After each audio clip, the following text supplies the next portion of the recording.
For some reason, I have an obsession with obscure games. This series is an attempt to show you some of the really cool and wacky stuff on Steam that I try to find in hopes of scoring a diamond in the rough. So, let's check them out. Number 1.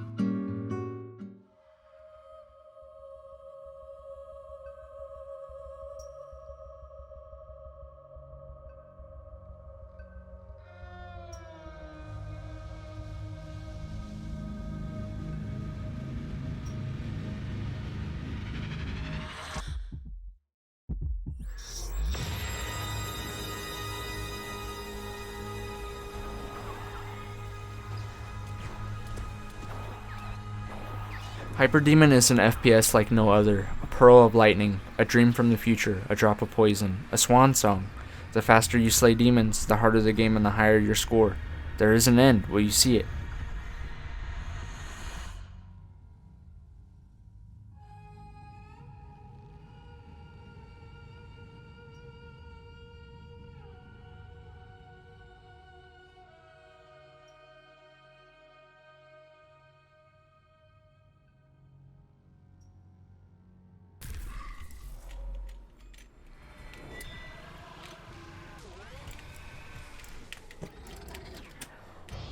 Oh no, dude, this is gonna be crazy.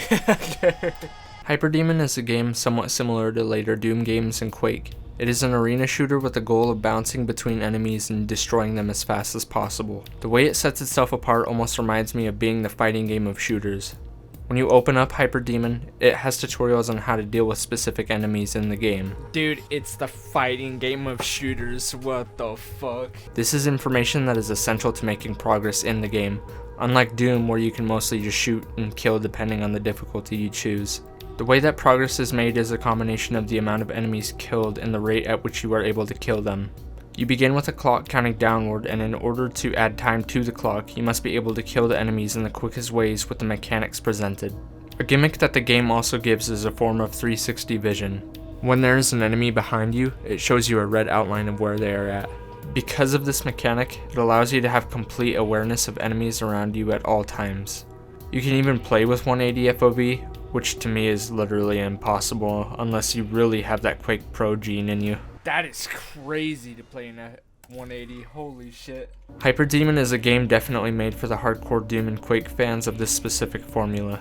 The game is comprised of very few enemies and few options with each enemy, but a large emphasis on mastering them.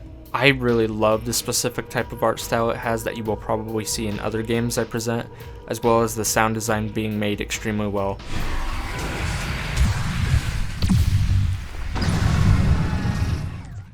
But as a warning, when the game boots up for the first time, you do get blasted by the menu music.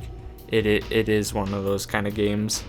There's a lot of both audio cues and visual cues that you will be able to easily make out from when eventually the screen fills up with colored gold progressively as you play through the game. The gold being every enemy is like gold. Overall, I really like this game. I love the process of learning mechanics and how they can tie together as you watch yourself improve with your time score climbing up the ladder progressively. There's times when I would feel stuck, which the game helps you in with replays. You have the option of viewing replays from other players around the world and even from your own friends, if you have any friends. I was able to actually learn quite a few tactics from just watching some of the replays from people online, which I think games like this for sure need overall after playing. If you are someone looking for a passive experience, this is definitely a game you should avoid though. A few times I could feel myself somewhat vegging out, which this game punishes extremely.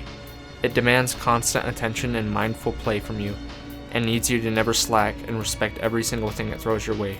But Hyperdemon gets a thumbs up from me for whipping my ass and helping me achieve gamer flow. I would recommend this game to you.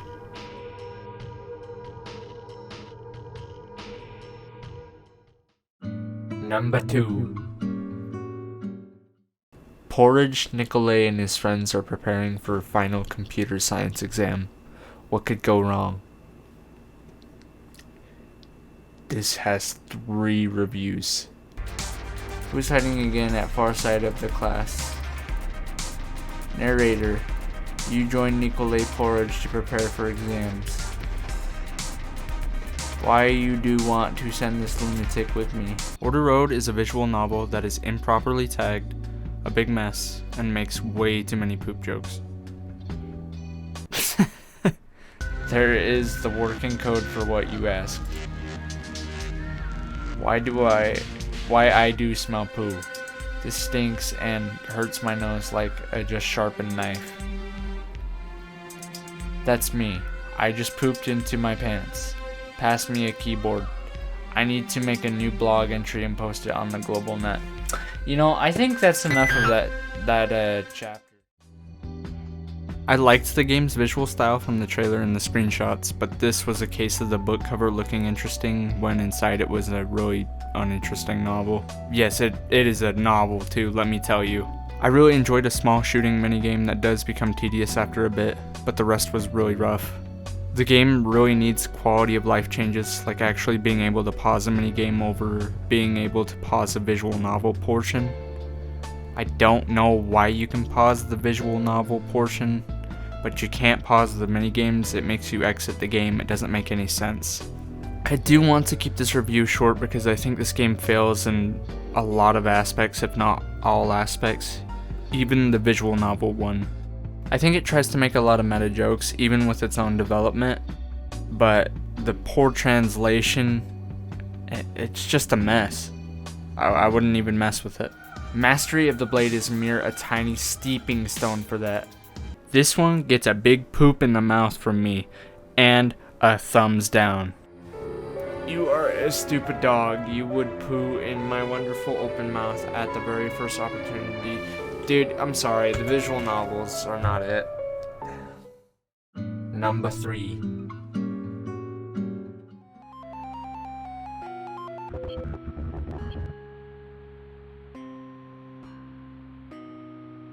It can be easy to write off games from appearance alone. Cruelty Squad is a harsh and extremely, for the lack of better words, unaesthetic game.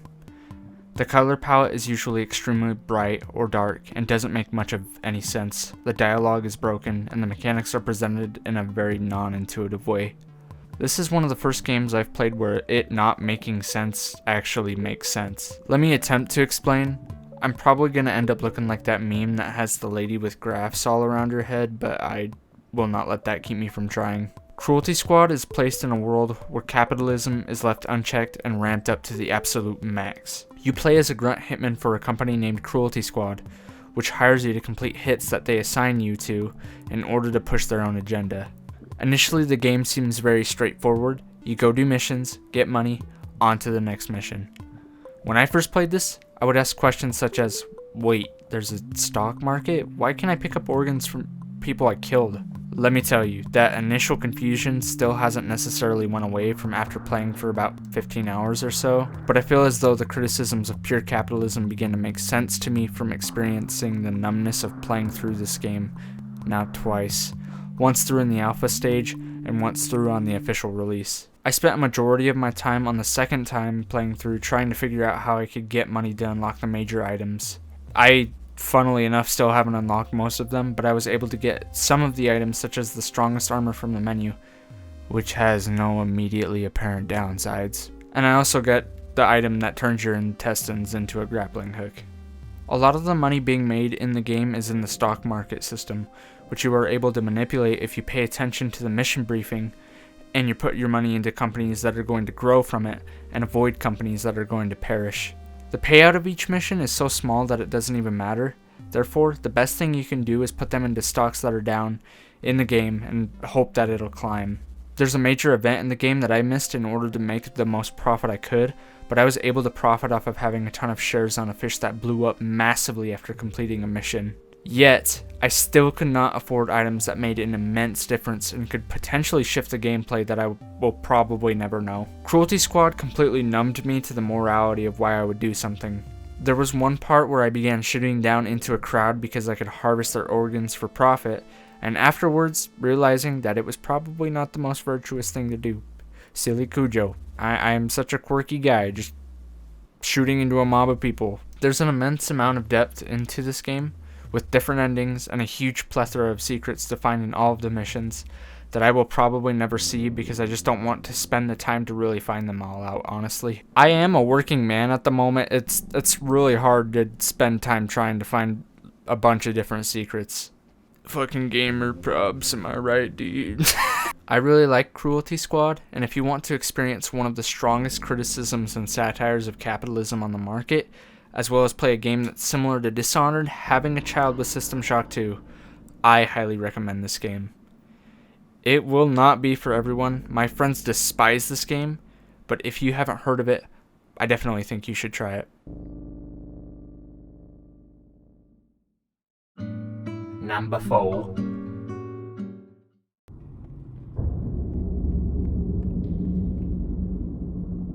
Scorn is a work of art that has being a game tacked onto the side of it.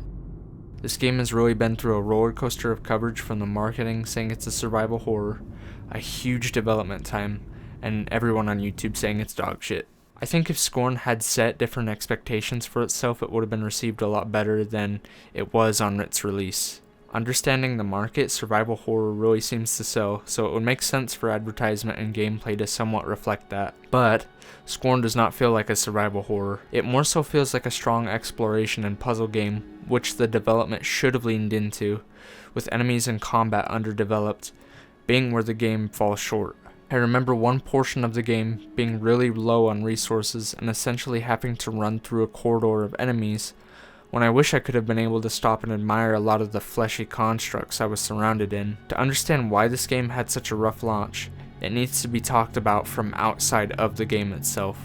The world building put together in this game is extremely impressive to be coming from Ebb Software, a team made of 10 people who worked on the game since 2014, which is also a very long time for a title to be put together. Supposedly they had issues with funding and lashed out at fans due to their frustration with being spread very thin as a team and losing funds, saying they weren't fully able to focus on just making the game. Being a creative myself, I can understand the frustration of just wanting to focus on stuff I'm making, as I'm sure most of us can. This is the first game that Ebb Software has released, so people bring up development hell when talking about Scorn, but not even really understanding what that means.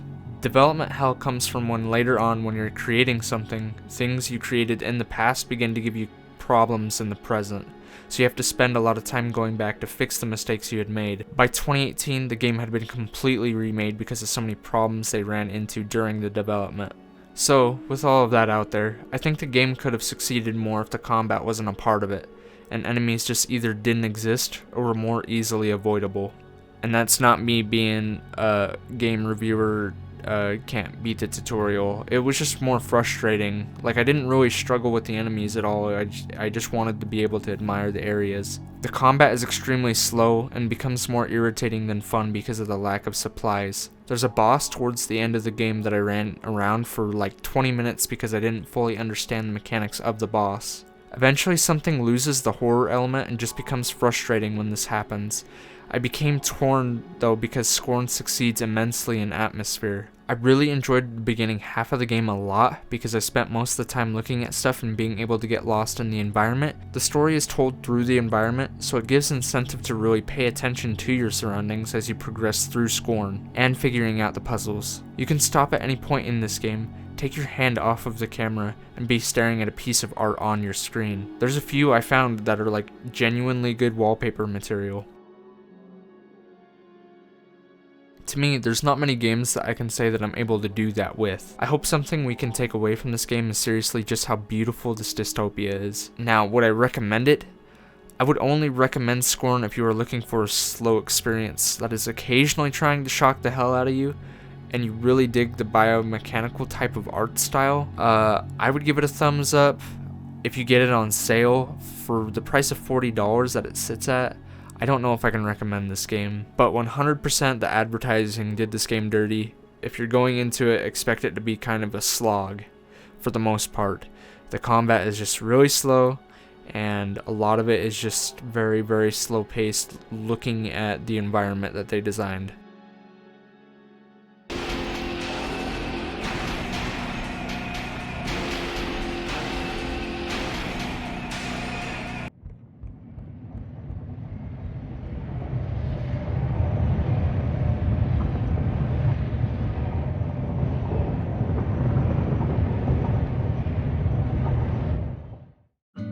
Number 5.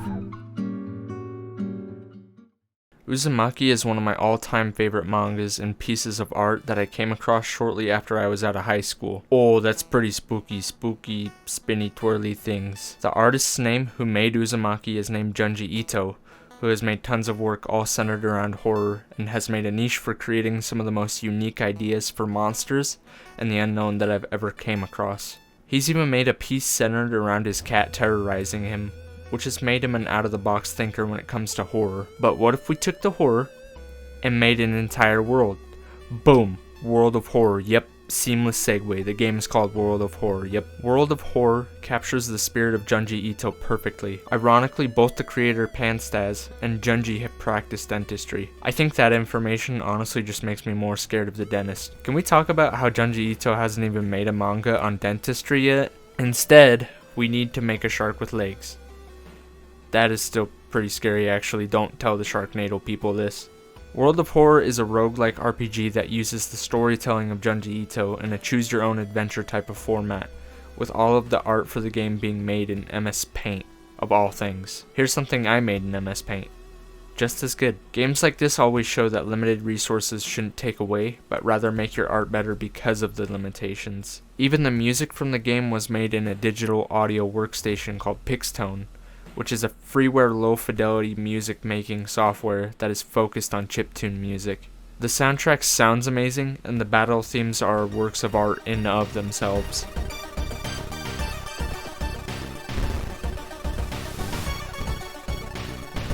You start in a hub, your apartment, where you choose a handful of mysteries to pursue in order to obtain keys, which unlock the lighthouse, and get rid of the Cthulhu deity that is causing all of this bullshit to happen basically. The roguelike randomness of the game encourages you to lean into your character's strengths and use the limited resources to the best of your ability.